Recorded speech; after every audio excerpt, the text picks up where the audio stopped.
Following the amazing Season 6 of Game of Thrones, A Song of Ice and Fire is coming to an end.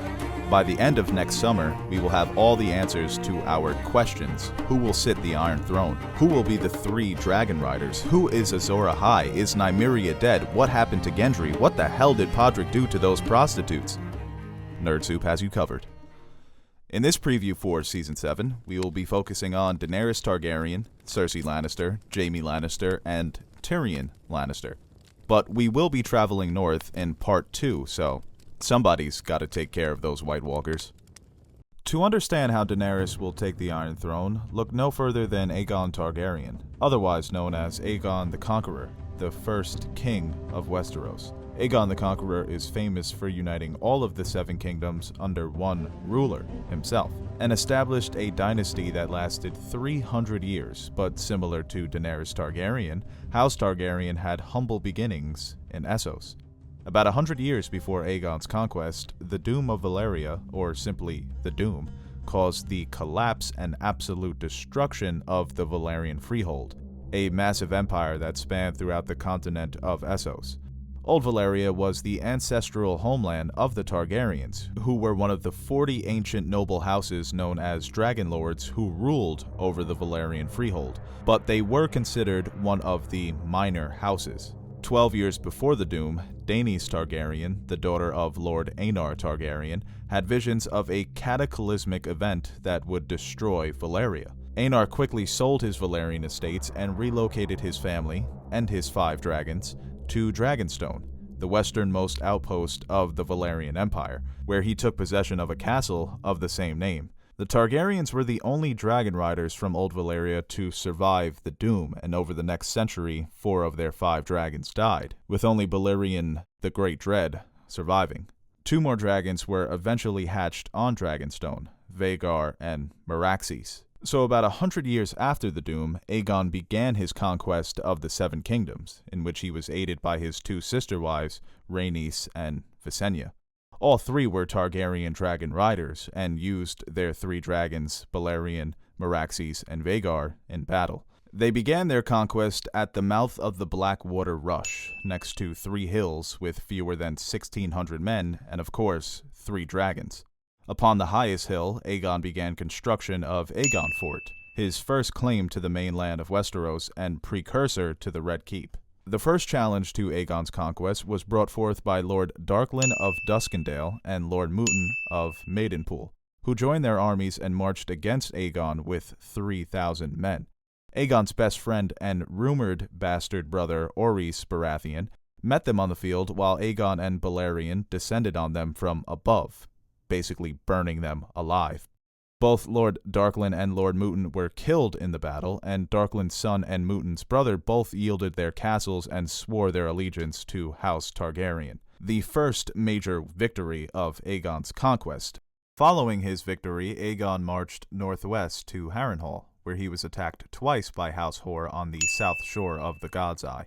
In what was called the Battle of the Reeds, Aegon's army suffered significant losses, but it was a Targaryen victory nonetheless. After the loss, Lord Harren the Black of House Hoare summoned the River Lords to defend his castle, Harrenhal, but they turned against him under the command and leadership of Lord Edmund Tully of Riverrun, and soon the entire Riverlands had pledged their support to Aegon the Conqueror. Outnumbered, King Harren the Black took refuge in his supposedly impregnable castle, Harrenhal. Harrenhal was built to withstand an attack from the land. 1,000,000 men could have marched on these walls, and 1,000,000 men would have been repelled. But an attack from the air with dragon fire, Harren and all his sons roasted alive within these walls. Aegon Targaryen changed the rules. That's why every child alive still knows his name, 300 years after his death. In the west, both House Gardner and House Lannister, led by King Mern IV and King Loren Lannister, respectively, joined their forces to create an army of over 55,000 men, including over 5,000 knights, the largest army in the history of Westeros. While only commanding 1/5 of the men of his enemies, Aegon Targaryen and his sisters managed to destroy the Gardner and Lannister armies from above with dragonfire. It is a huge advantage to have an air force in medieval times. Over 5,000 men died in what is now called the Field of Fire, while thousands more were wounded. King Mern and his family were all mortally wounded from the battle, effectively destroying House Gardner. King Loren Lannister would yield to Aegon after being captured the following day.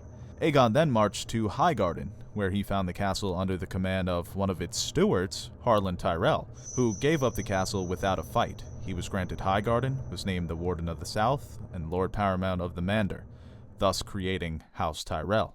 Now, understanding the impossibility of defeating Aegon's army, King Torrhen Stark, King of the North, yielded to Aegon without a fight, and was named Lord of Winterfell and Warden of the North. He was then known as the King Who Knelt. I mean, but seriously, what was he gonna fucking do? Fight them? He had 33,000 men. That's 20,000 less than the Lannisters and the Gardners. What was he gonna fucking fight? The King Who Knelt? Give me a break. Orys Baratheon secured the Stormlands for King Aegon, and Aegon named him Lord Paramount of the Stormlands and made him Lord of Storm's End. He chose the words and sigil of House Durrandon for the new House Baratheon. The Vale would ultimately yield without a fight. Sher Aaron, Queen Regent of the Vale, fortified her castle and considered herself safe from the Targaryen armies. But she later found her son Ronal Arryn sitting on the knee of Aegon's queen sister, Visenya, who flew her dragon up to the courtyard of the Vale. Her son Ronal asked Visenya if he could have a ride on the dragon. She took him for a couple of rides. By the time he came back down, he was named Lord Protector of the Vale. I mean, the lesson here is no matter how big your army, how tall your castles, or how strong your will, dragons always win. They just always, you can't fucking beat an air force in medieval times. And oh wait, they also breathe fire. So, just comparing Daenerys' army to Aegon's, Aegon landed in Westeros with 3 dragons and 1,600 men. Daenerys could probably conquer the 7 kingdoms without her 3 dragons. Her army is massive. Unsullied, over 7,000. Martells, 30,000 to 50,000. Tyrells, 30,000 to 50,000. Dothraki, 50,000 to 60,000 fighting men, 200,000 in total. Greyjoys, 10,000 to 20,000 men, over 100 ships. The ships that she stole from the Masters, and of course, 3 dragons. Her navy has 500 ships. She has 100 ships from the Greyjoys, 200 ships that she stole from the Slavers, and 200 Redwyne ships. Redwyne is a powerful house that is loyal to House Tyrell. So her army has over 200,000 men, and she has 3 dragons. Plus, Daenerys won't have to worry about conquering the Reach or Dorne, since both House Martell and Tyrell have already declared their support for House Targaryen. This is a huge advantage for Daenerys that Aegon did not have, especially since Dorne was the one kingdom that was not conquered by Aegon. The Dornish resisted Targaryen rule for over 150 years before agreeing to join the kingdom through marriage. Daenerys also has to be careful with her dragons because while they are resistant to fire and their scales are essentially unbreakable, they can be killed. During the First Dornish War, Aegon's sister wife Rhaenys was killed when her dragon Meraxes was struck with an iron bolt. The iron bolt struck Meraxes in the eye, and Rhaenys died in the crash. So while the dragons might appear unbeatable, they can be killed. History tells us that. The biggest adversary Daenerys will face in Season 7 is Cersei Lannister, who was crowned Queen of the Seven Kingdoms in the Season 6 season finale, The Winds of Winter.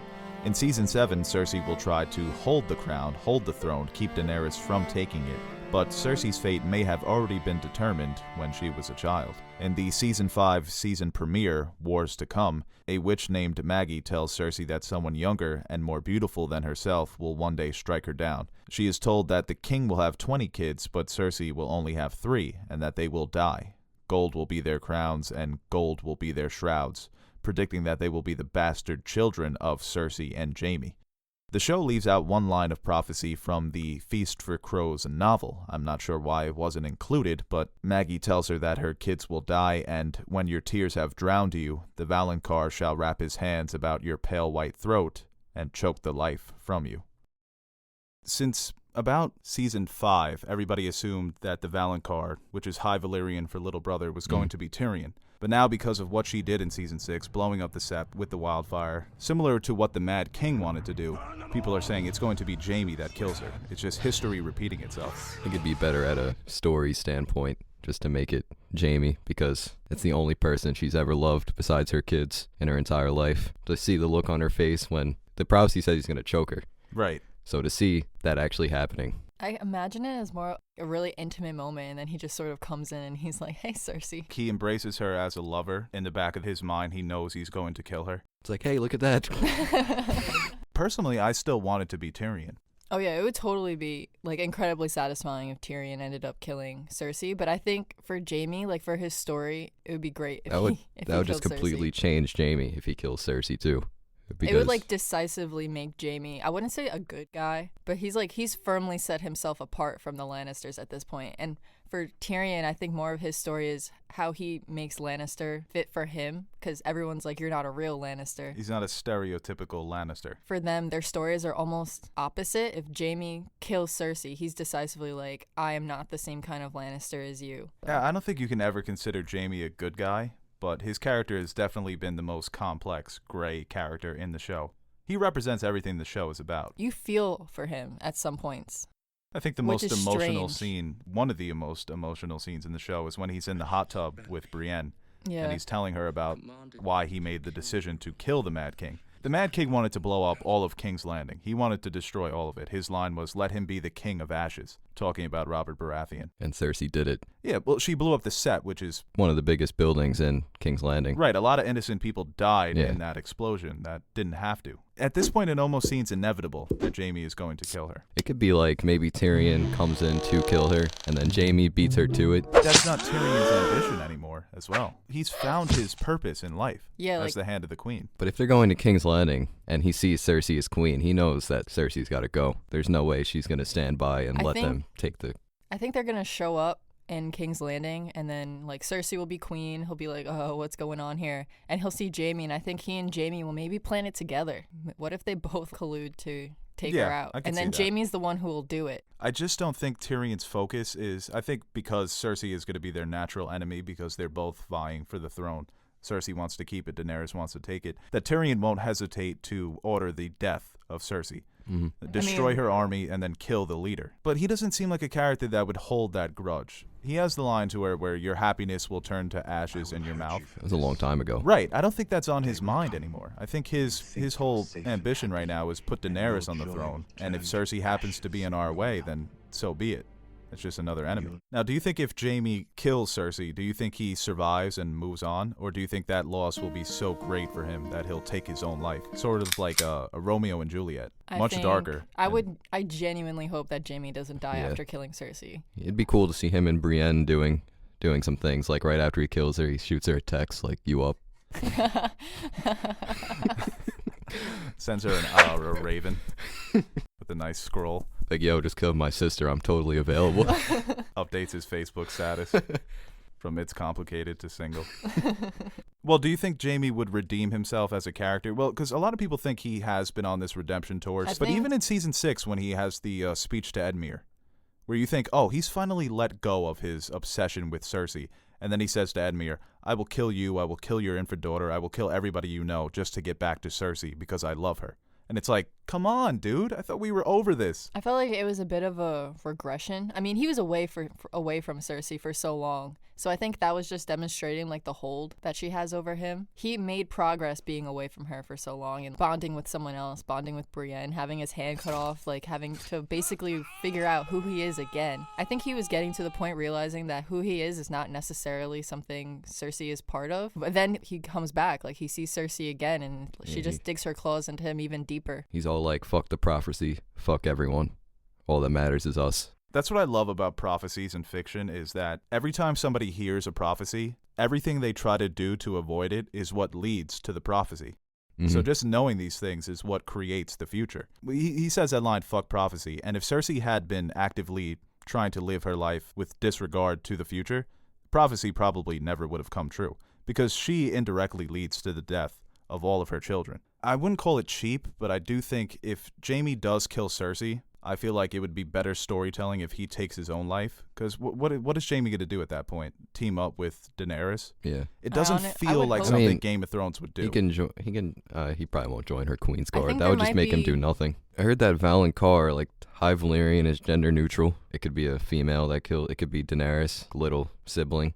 Right. Well, I love Yeah. the prophecy where everybody assumed that it was Marjorie that was Yeah. going to be the queen to take her power, but it turned out it's going to be Daenerys. Would you consider Cersei a villain anymore at this point? Yes, she blew up an entire place with mad main characters in there. Yeah, Yeah. she's totally a villain. I But feel like her. Then her what are the reasons- Sparrows? What were the Sparrows? Yeah, I mean, they're all gone now. Yeah, they're all blown up. They were like, it was like two villains. It's like the election. They were just both going at each other. Rule 1 of Nerd Soup. Right there. No politics, no fanboying. I think that's the genius of the show, where they take these characters that are supposed to be villains. Because Cersei is such a cliched I think evil I think queen. Cersei's motives they were very complex, and I think as the seasons have progressed, as she's lost her children and lost more of what made her Human, yeah, Human. they've become more simplistic. if that's I possible. mean, what makes you a villain? I mean, she killed a bunch of people. That's pretty villain-like. She hates everyone. It's pretty villain-like. Yeah, her whole motive has always been to be considered her father, And to it's have like- that respect from her She peers. she hates the fact that she's a woman. Yeah. She wants to be king. Because she's a woman, she's had to play a different kind of game in order to get there. And I think now she's like, I don't have to play that game anymore. Now she's basically ruthless. Like, she blew up everyone. What else can you do besides Yeah, what does that? she even do from here? She just sits on the Iron Throne, smiling until Daenerys comes and kills her. Yeah, there's not really a lot of politicking to be had in Westeros at this point. You definitely think Cersei's dead in season 7. There's right? no way she makes it past season 7. Yeah, she's definitely done for. I mean, she has no chance of beating Daenerys with her big-ass army, 3 dragons. And everyone hates Cersei. I wouldn't say everyone necessarily loves Daenerys, but she definitely has more And loyalty on her who's side. backing Cersei? She literally blew up the Sept, killed hundreds of people.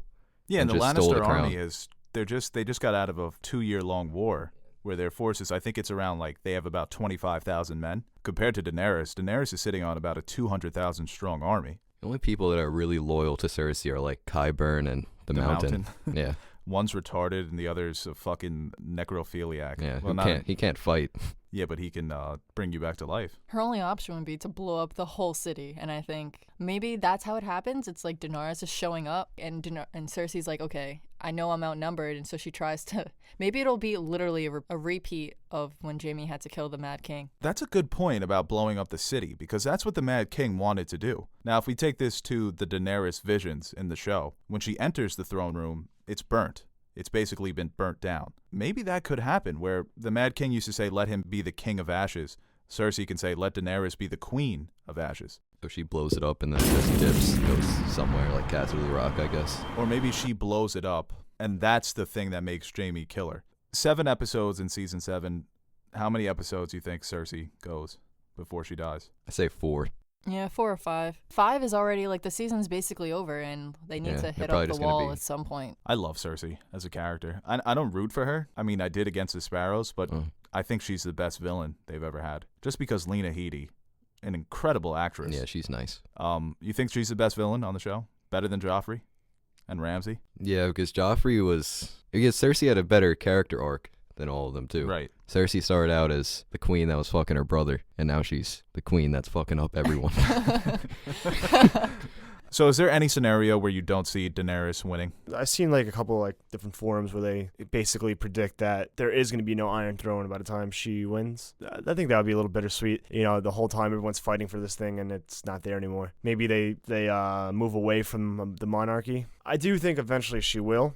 You look at the vision from the House of the Undying, that when she walks in the throne room, everything's been burnt. So people say that could be Cersei going full Mad Queen, burning down the entire city. But I think it could be more Dragonfire, that Daenerys, her attack on the Red Keep. But in that vision, she goes to reach for the throne, and she doesn't reach for it, and she walks past the wall. She sees Khal Drogo, her unborn son. I thought that was foreshadowing her death, that she is going to sacrifice her life beyond the wall in the fight against the White Walkers, because George keeps saying it's going to be bittersweet. So I don't think Daenerys and Jon are going to end up together. I don't think she's ever going to sit on the Iron Throne. I think she's going to die. Well, I think Daenerys will. Let's say your scenario plays out well. She'll have to take King's Landing first, so she will declare herself queen. She does take King's Landing before going to deal with the others. You think that she's going to die? Yes. Yeah, I can see that happening, and maybe that leads into Jon taking it. But as far as King's Landing, yeah, I think Cersei's days are very numbered. So after Daenerys takes King's Landing, we've already seen the set photos of her and Jon Snow meeting at Storm's End. I didn't see that one yet. I actually did see it. I saw it on fucking Instagram. Who puts that up? Fucking dicks, man. Yeah, so they've... I try to stay away from every little spoiler. I think that's the only thing I've seen for spoiler for season 7. I fucking love spoilers. How do you like spoilers? Because, I mean, after it already happens, spoiled anyway. I mean... But I want to witness that. I think not knowing what's going to happen. No, there's certain spoilers that I wouldn't want to know, like the Red Wedding. Let him go, or I will cut your wife's throat.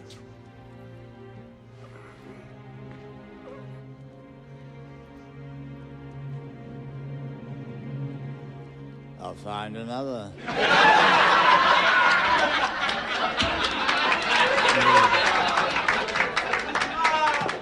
The Lannisters send their regards. So we know that they're going to meet up. It might end on her going north. I think two things can either happen. I wouldn't want this to happen, but if Cersei somehow survives, they might have do a trial with her or something like that, which I don't think they have time for or really need, because we already went through numerous trials. Right, yeah. For the series. I'm done with trials. I hope they just win and go right north. She's going to have to deal with the threat anyway. To her, she doesn't... Remember, Daenerys has no love for the Starks. She thinks of them as just as worse as the Baratheons. The usurpers... Right. Ned Stark's usurper's dog, right? Right, yeah. Who's this Snow/Stark, has an army in the north. I need to deal with this. I'm the queen now. And when it comes to her crown, you might love her as a character. She's ruthless when it comes to what she wants. She's been trying to get her family's seat back for this whole time to do all these things. She's ruthless, but she's not necessarily killing innocent people. No, but I meant her intentions are good. Yes, but I meant in a way that if she sees you as an enemy, she will take you out. Exactly, and I think she might see the Starks as an enemy at first. Well, how does she learn that Jon Snow is her nephew? How does that happen? Does she look her up on Wikipedia? Ancestry.com. Right.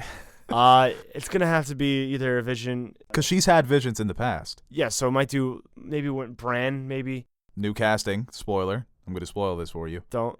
Rhaegar. Okay. They've casted somebody, Devon Oliver, who really looks like he could be Rhaegar Targaryen. He posted on his Instagram, "I may or may not have made an appearance on Game of Thrones Season 7. I mean, you just look at the actor, he looks like he could be Jon Snow's father, so they're obviously going to cast somebody with that resemblance. Yeah, so people think that this can either be Rhaegar Targaryen or it could be Aegon, but I don't think there's enough time to introduce Aegon.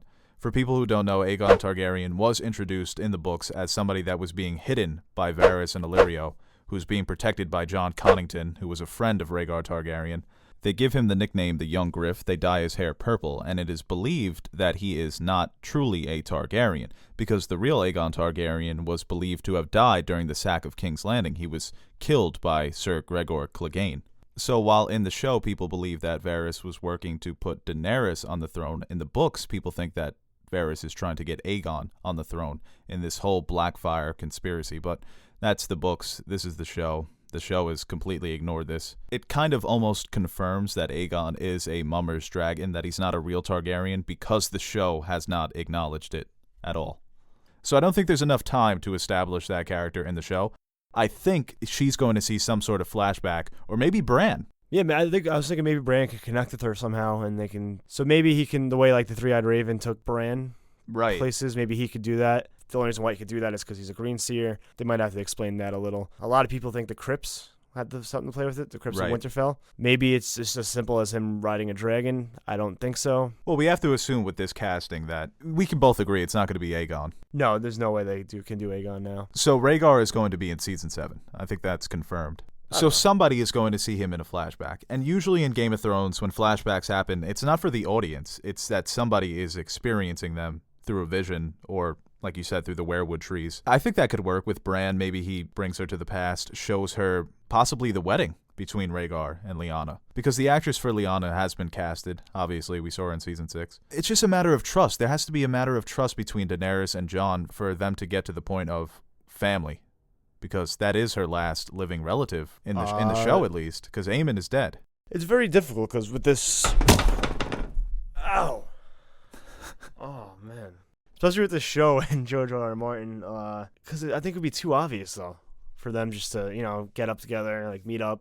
Like, all right, let's go, and then they take the White Walkers and they all win and everyone lives happy. Not only do I not buy into the theory that they're going to be romantically linked, I dislike it. I genuinely don't want to see that happen because it feels like fan fiction. Daenerys and Jon, they end up happy together, they get married, they fall in love, and they defeat the White Walkers. There could be some type of romantic connection between them. It doesn't add anything for me. It's cool. It'd be a great ending. It'd be very cool to see, but it's so obvious. I think that it's not obvious, but that's what everyone wants, and that's not what the show has been about. I don't want it. No? No. I just want to see Jon fight the Night's King like Anakin and Obi-Wan. At the end of Revenge of the Sith. Ice volcanoes. And what if Jon wins? Don't try it, Night's King. I've got the high ground. You underestimate my power. One of the biggest mysteries in A Game of Thrones is Euron Greyjoy, Balon Greyjoy's younger brother and uncle to Theon and Yara Greyjoy. We were introduced to the character in Season 6 when he kills his older brother Balon, the king of the Iron Islands, and beats out Yara Greyjoy for the Salt Throne. He stakes his claim to the Iron Islands by promising his people the 7 kingdoms. His plan is to build a massive fleet of ships and offer them to Daenerys Targaryen only if she agrees to marry him, which is not going to happen. His counterpart in the Song of Ice and Fire novels has a different plan. Book Euron is in possession of a mystical item named Dragonbinder, also called the Hellhorn. It is a large dragon horn that has the untested ability to control dragons. In Old Valyria, families that were in possession of dragons used to sound their horns to control them and bind them to their will. In the Song of Ice and Fire novels, Euron Greyjoy is the current owner of Dragonbinder, using it to win the Kingsmoot and become king of the Iron Islands. He plans to use the horn to control Daenerys' dragons and conquer the 7 kingdoms.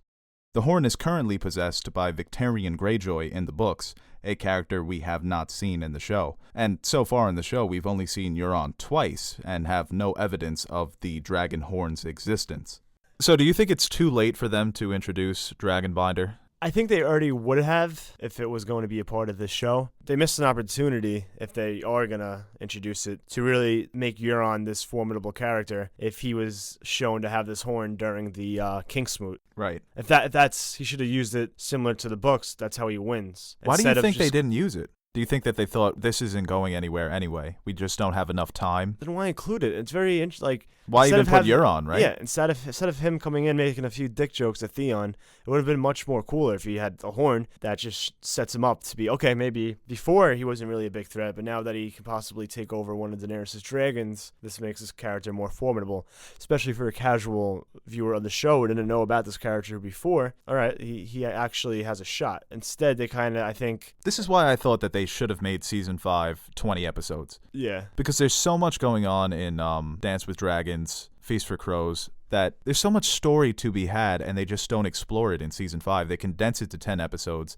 Everybody really didn't like Dorne. We don't get the Iron Island stuff until Season 6, and it's only 2 scenes. Well, one of the worst things the showrunners have done, integrating new characters that are known in the books into the show. They did Oberyn very well, but the whole Dorne... But Oberyn's story in the books was about the same length that it was in the show. 10 episodes is not enough for Feast for Crows, Dance with Dragons. It's just not enough. At this point, it feels like Euron, what is he going to do? He's not going to defeat Daenerys Targaryen. He's not going to sit on the Iron Throne. He almost seems like a throwaway villain at this point. This is something that's going to happen in episode 1 or 2. He dies in battle, and that's the end of it. So why even include him? What could he possibly do in these last 13 episodes? Well, I think his purpose is going to be, obviously, fight Daenerys on the sea. I mean, he's making these ships very, very fast, by the way. I think he's just going to primarily be a Daenerys adversary at this point, because she's with Theon and Yara as well. Oh. Is it Yara? Yeah, it's Yara. I always get confused. Asha. So I think he would be an adversary for Daenerys, but I don't know the extent. In the Song of Ice and Fire novel, A Dance with Dragons, Barristan Selmy discusses the relationship between King Aerys Targaryen and his queen, Rhaella Targaryen, with Daenerys. Daenerys asks him if there was another woman that her father loved, and he says, no, not loved. Mayhaps wanted is a better word, but it was only kitchen gossip, the whisperers of washerwomen and stable boys. As a youth, he was taken with a certain lady of Casterly Rock, a cousin of Tywin Lannister. When she and Tywin wed, your father drank too much wine at the wedding feast and was heard to say that it was a great pity that the Lord's right to the first night had been abolished. A drunken jape, no more, but Tywin Lannister was not a man to forget such words, or the liberties your father took during the bedding. So the Mad King was obsessed with Tyrion's mother, Joanna Lannister, and this absolutely infuriated Tywin. It's really not that crazy to think that the Mad King was able to sleep with Joanna on several occasions and possibly father a few bastard sons or daughters. Some fans think that Jaime and Cersei could be Targaryen twins, or that Tyrion is the only surviving son of King Aerys Targaryen. It is safe to assume that Cersei and Jaime are not Targaryen twins, since both characters share a strong resemblance to their Lannister father, and that would be so stupid. And while Tyrion may be the most similar to Tywin in terms of cunning and personality, Tywin has often renounced his son to his face. Could Tyrion actually be the son of King Aerys Targaryen? Well, Tyrion is basically Tywin if Tywin was a dwarf. And I don't mean that literally, but in terms of his personal outlook of the world. In the patriarchal society of Westeros, Tywin is essentially the perfect man. He's tall, handsome, cunning, powerful, wealthy, respected, and feared. The one thing he lacks is empathy, something that Tyrion has. Labeled as an outcast since the day he was born, Tyrion is able to sympathize with the other characters in the show that are considered bastards, cripples, and broken things, and he can understand their pain and loneliness because of society's revulsion towards him as a dwarf. He was never considered a true man or a Lannister by his father, and what bothers Tywin the most is that Tyrion is the best of his children. He is intelligent, witty, and understands the Game of Thrones as well as anybody in the show. There's a great quote in the Feast for Crows novel by Gemma Lannister, Tywin's sister. Talking to Jaime, she says, "I've known you since you were a babe at Joanna's breast. You smile like Garyon, fight like Tig, and there's some Kevin in you too, else you would not wear that cloak. But Tyrion is Tywin's son, not you." If Tyrion had the physical makeup of Jaime, tall, handsome, and strong, he would be Tywin's favorite child, heir to Casterly Rock, but since he is a dwarf, Tywin cannot look past his physical limitations. He considers them to be obscenities and an embarrassment to his name and his house. If Tywin treated Tyrion like an actual human being, like his son, he would probably be alive today, and the Lannister bastards would still sit on the Iron Throne. Treating Tyrion like an outcast was the biggest mistake Tywin ever made. Maybe there was more to it than that. Maybe Tywin knew that Tyrion wasn't actually his son and was the true son of the Mad King. One of the main reasons people still cling to this theory is Tyrion's affinity for dragons. He has stated multiple times in the novels that he was fascinated by dragons when he was a young boy and asked his uncle Garyon Lannister for one as a present on his birthday. This scene from Season 6 shows Tyrion reciting that story from the books, and then he frees Daenerys' dragons without so much as a scratch. Were Rhaegal and Viserion able to sense the blood of the dragon, like the Force? Maybe Tyrion has a lot of Targaryen midichlorians in his blood. Many fans assume in order to ride a dragon, that person must be an actual Targaryen. They must have Targaryen blood. But George R. R. Martin has stated several times that this is not the case. The show has never hinted at Tyrion being a Targaryen anyway, so this fan theory to me is unlikely. Even in the novels, the hints are very subtle and may have been misinterpreted by fans as clues rather than just coincidental writing. But the question still remains, who are the three prophesized dragon riders? The dragon must have 3 heads. Who occupies those 3 heads? Who are the brains inside those 3 heads? It's not Robb Stark. Well, we already have one. Daenerys Targaryen, and her dragon is Drogon. But who will ride the other 2 dragons? Rhaegal, named after Rhaegar Targaryen, green with bronze markings, and Viserion, named after Viserys Targaryen, creamy white with gold markings. The 3 best candidates are Jon Snow, Tyrion Lannister, and Bran Stark. When Bran first meets the 3-eyed raven, he is told that he will never walk again, but he will fly. We will go further in depth on the possibility of Bran controlling a dragon in Part 2 of our Season 7 preview. While it is feasible that Bran will become a dragon rider or a dragon warger, a stronger argument can be made for Jon Snow and Tyrion Lannister. While The Song of Ice and Fire doesn't necessarily have a main character, Tyrion, Jon, and Dany have been three major players in the Game of Thrones since the very first episode, and all three characters have had similar arcs. Tyrion has the blood of the Andals, Jon has the blood of the First Men, and Daenerys' ancestry comes from Old Valyria. All three characters each individually make up the three most prominent ethnicities in the show. All three characters are outcasts. Tyrion is an outcast dwarf who was constantly ridiculed throughout his childhood and adult life because of his dwarfism, and was also never loved by his father or sister. Jon Snow is an outcast bastard from the north, although now he is king of the north. Catelyn Stark's revulsion towards Jon and his status as a bastard leaves him no choice but to take the black and join the Night's Watch. Daenerys Targaryen is an outcast, exiled princess, exiled from her home after her family was slaughtered during Robert's Rebellion. All three are the third child in their immediate families: Cersei Lannister, Jaime Lannister, Tyrion Lannister, Rhaenys Targaryen, Aegon Targaryen, Jon Snow, or Targaryen, or Blackfyre. Who knows? Did they get married? I don't know. Rhaegar Targaryen, Viserys Targaryen, and Daenerys Targaryen. All three of their mothers died in childbirth, and all three of their fathers are currently dead. Joanna Lannister died in childbirth, and Tywin Lannister was killed by Tyrion while he was taking a shit. Jon's father Rhaegar was slain by Robert Baratheon during the battle on the Trident, and Aerys Targaryen, the Mad King, was killed by Jaime Lannister during the sack of King's Landing. All three possess an unlikely ally: Tyrion with the Mountain Clans, Jon Snow with the Wildlings, and Daenerys with the Slaves, and the Dothraki, and the Unsullied, and the Dragons.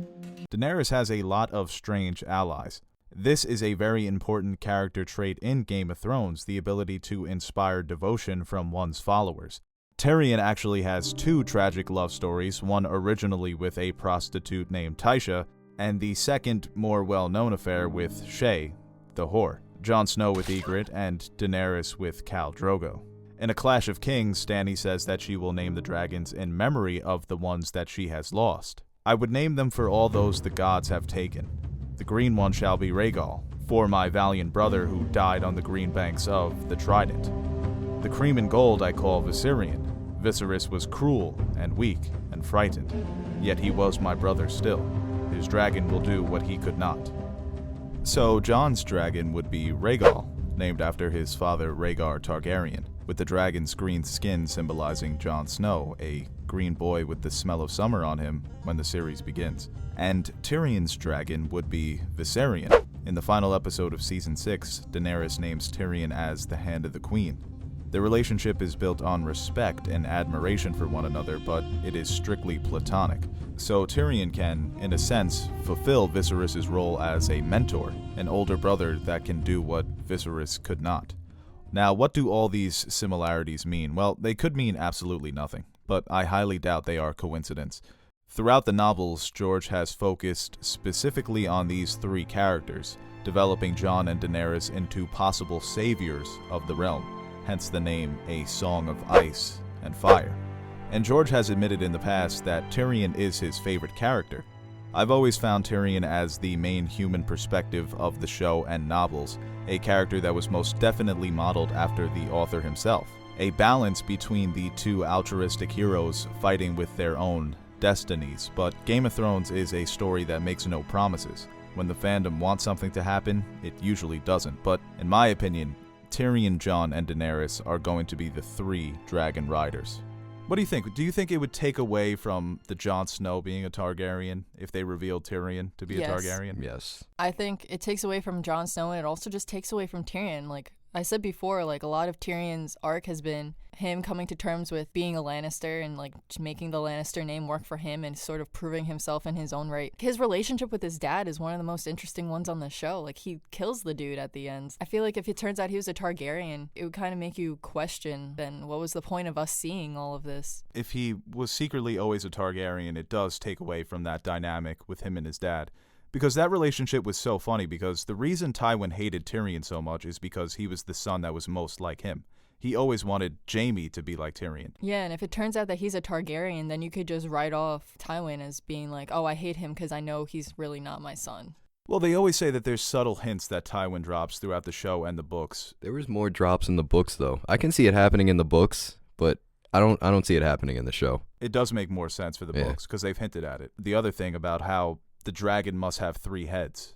I think Bran's gonna. I mean, Tyrion could ride on it, but Bran could be controlling it and be like not a physical rider, but he is a rider in the warwick sense. Yeah, I think Bran is going to control a dragon. That's what the 3-eyed raven. Yeah, he wasn't talking about no birds. I do think it's going to be. I think it's going to be Tyrion though. It would be cool to see Tyrion on the dragon. I think it would be so much more interesting. I mean, I guess he could find out he's a Targaryen, but still, like, claim that he's a Lannister. He's like, yeah, sorry, I don't really. Well, it turns the Targaryens into Skywalkers. Star Wars, no matter what movie comes out, it's always about the Skywalkers. And I'm not necessarily complaining, but it would be cool if the books are basically Starks and Targaryens. Those are the 2 big historical families. But then you've got this little Lannister guy who's also... Yeah, the trickster, Lan. Right, yeah, exactly. Intelligent, so witty, so clever that he was able to build House Lannister on Casterly Rock. Like Tyrion, in a sense. It would be cool to see Stark, Targaryen, Lannister form together to defeat the White Walkers. And then Bran does the autopilot, you know? He's slipping in between the different dragons. Yeah, it's like Or Ice Dragon. Maybe the Night's King has a fucking Ice Dragon.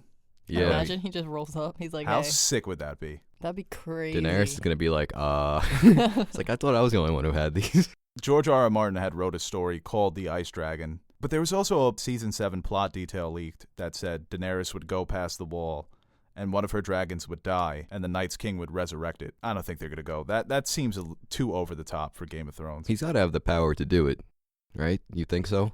Because he's resurrected horses. You've seen that. Horses to dragons. I mean, animals.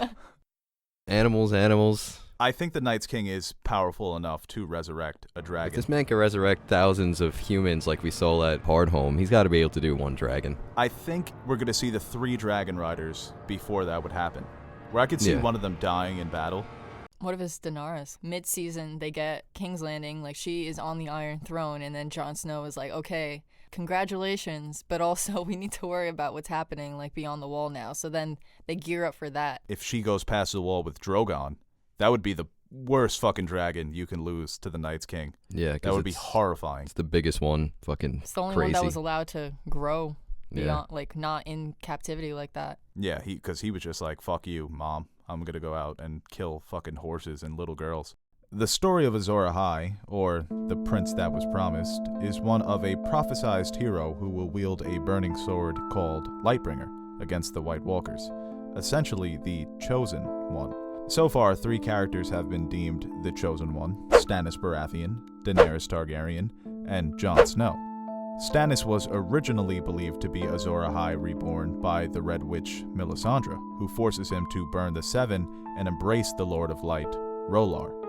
Obviously, Stannis was not the prince that was promised, and was kind of a weird choice. And ever since her miraculous resurrection of Jon Snow, Melisandre has found a new Chosen One, a new prince that was promised, in the form of Jon Snow.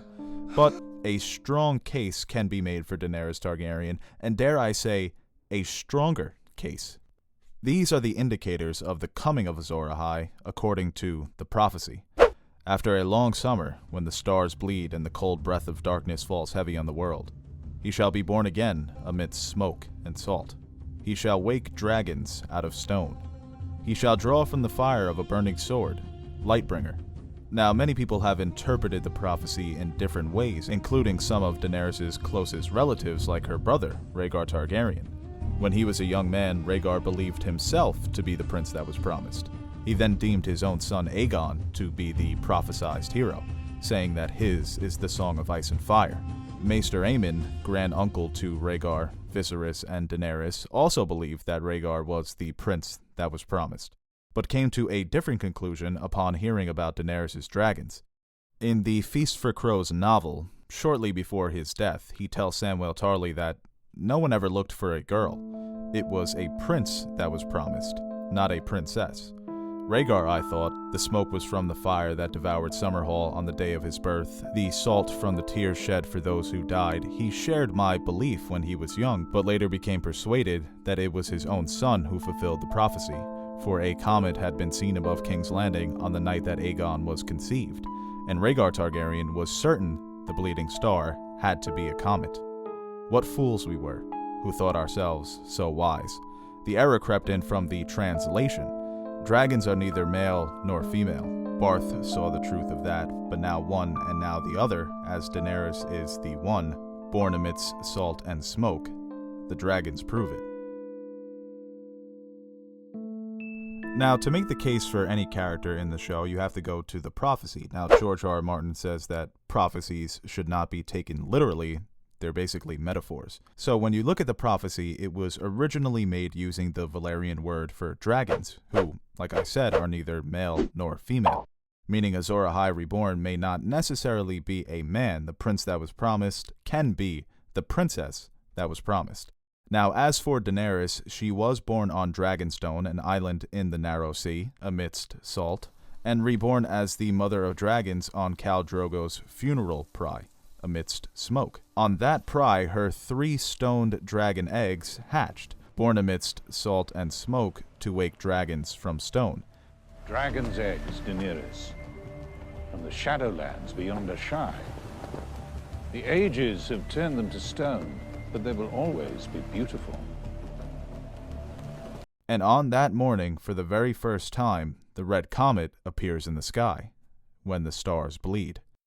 In a conversation between Daenerys and Barristan Selmy in A Dance with Dragons, Selmy tells Daenerys that her parents were never in love.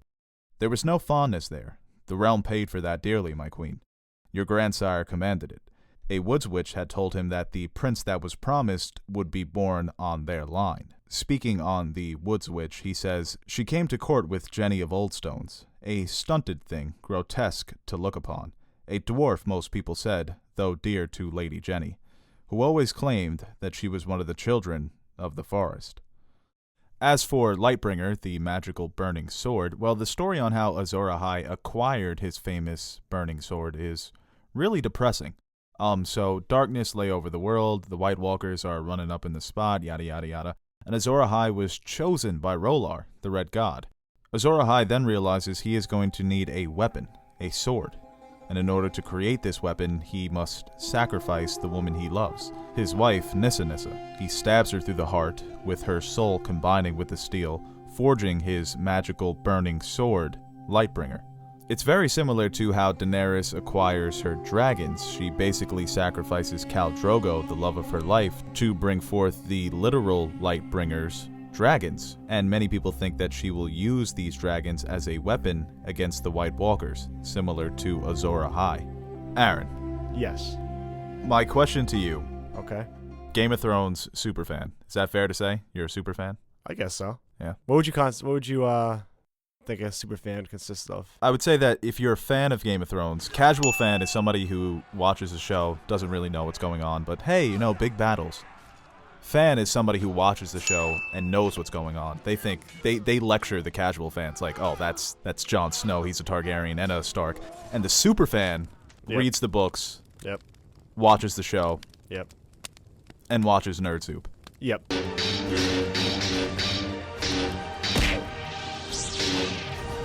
But you don't watch Nerd Soup. Only the ones I'm in. So my question to you is, do you think Daenerys Targaryen is Azor Ahai reborn? Great question. Yes, I think it's either Daenerys or Jon. All the signs point to Daenerys. I think it's very clear, George R. R. Martin, just the way he writes, a lot of foreshadowing, and I think it all fits perfectly with Daenerys. There's just so many things that she has in common for her to be Azor Ahai that for it not to happen. I think even more so than Jon. Don't you think it's a bit obvious for Daenerys? That's what I was alluding to, too, because usually when he makes something seem so obvious... He doesn't like that. Yeah. It's not his style. It's not Harry Potter, where Harry Potter, day one, chosen one, that's it. Yeah, Harry Potter's also trash.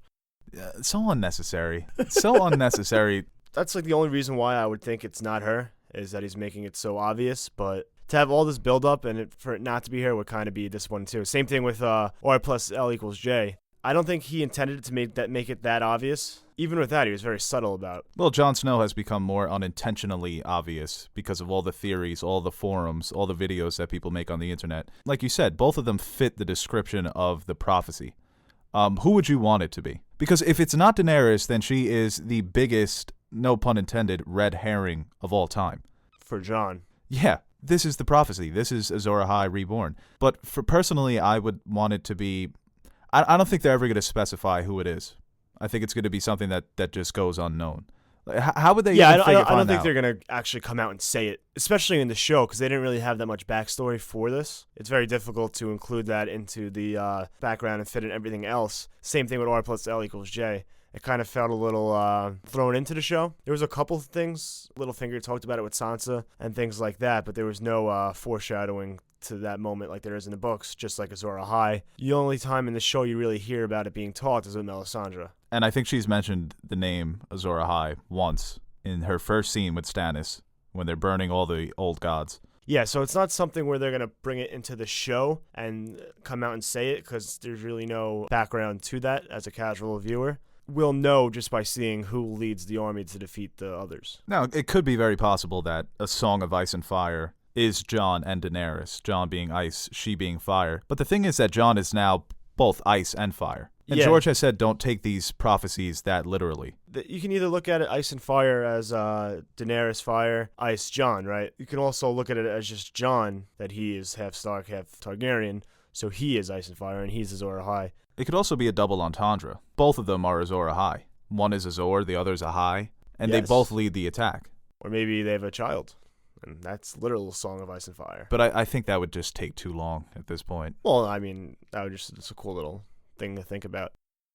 But Yeah, never bring it up again. I'm not sure if it'll actually happen. Hey, I just throw it out there.